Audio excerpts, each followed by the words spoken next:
Kien hemm żvilupp fil-każ ta' Dorjen Camilleri, il-mara ta' 34 sena li ntbatet 5 snin ħabs wara li nstabet ħatja li tajret żewġ anzjani li wieħed minnhom miet. Il-vittma l-oħra baqa' diżabbli. Fil-qorti l-allema kienet l-uniku xut u wara sentenza deskritta minn ħafna bħala waħda jibsa beda jsir appell biex jekk xi ħadd ra l-aċċident jew jaf xi ħaġa jitkellem.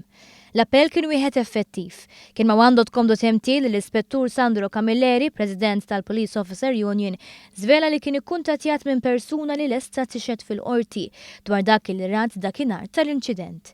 Dini mara li rad ġara u sal-lum baqgħet fomma midbuq. Iżda jidher li tħoss li ma tistax tibqa' hekk fid-daw tas-sentenza tal-qorti. Fi kliem l-Ispettur Camilleri l-mara tajt li minn dak li rati l-allema ta' 32 sena ma kellix ħtija l-inċident. Jirriżulta li l-Ispettur Camilleri kellem lis-Supretendent Prosekutur u l-Avukat tas-sewwieq bil-għani li din il-mara tkun tista' tixhed fi stadju ta' appell. Dan qed ikun meqjus bħala żvilupp importanti ħafna fil-każ li wassal biex inbdiet ukoll petizzjoni. Is-sentenza f'dan il-każ għanqlet rabja fuq il-midja soċjali. Iżda l-qorti qalet li 5 snin kienet l-inqas pena li seta' tagħti. Bdiet idur ukoll petizzjoni online li tajt li għandha tinbidel il-liġi biex il-qrati jkunu jistgħu jimponu pena iktar ġusta.